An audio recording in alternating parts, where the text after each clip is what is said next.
everybody, back again, and today we are going to talk about the next generation of video game consoles. Recently, Microsoft has announced the Xbox Series S, which creates a choice for gamers to choose between the more expensive Series X and the more budget-friendly S. We are going to talk about the features of the S first, then the X, and finally a comparison between both Xboxes. So here we go. Microsoft recently released the new details of the new Xbox Series S console. Priced at $299, it is $200 less than the Series X and will be released on November 10th. The same CPU in the Series S is used in the Series X, but the big difference between both of them is the GPU. So while the Series X will be playing games in 4K, the Series S will be in 1440p, which to be fair is still a very nice resolution, and at a $299 price point is very affordable when compared to how much a PC setup would run you for 1440p gameplay. Another great bonus to the lower resolution is not having to buy a new TV to get the most out of your gaming console. So if you know you aren't buying a TV soon, but still want to get the most out of your gaming console, the S is a viable choice. Something to note here, though, is the smaller onboard hard drive. The S only has 512 gigabytes compared to the 1 terabyte hard drive for the X.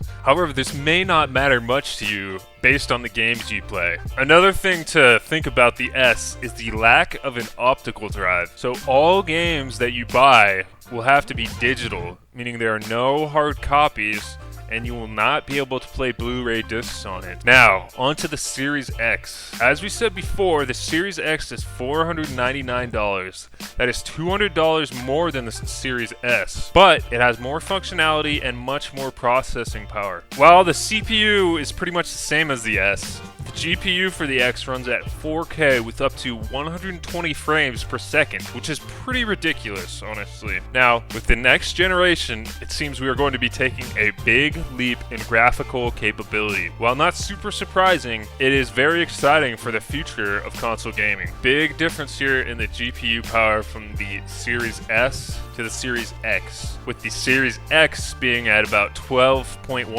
teraflops processing power versus the 4 teraflops processing power for the Series S. So the X needs to render games in 4K versus the 1440p. So actual gameplay will not be too much different besides the amount of resolution that you're going to get from the Series X to the Series S. The Series X also has much more storage space, almost double the amount the S has at 1 terabyte versus 512 gigabytes. So if you're planning on playing a variety of different games or a single Call of Duty game, then you should greatly consider going with the X. Also, the X has an optical 4K disc drive, so you'll be able to watch all your favorite movies. So to sum up, the S is the more affordable option, is a smaller physical console but lacks the optical drive as well as higher end graphics and a smaller SSD. The Series X is much larger physically but also has higher end graphical capabilities along with a larger SSD and the ability to use discs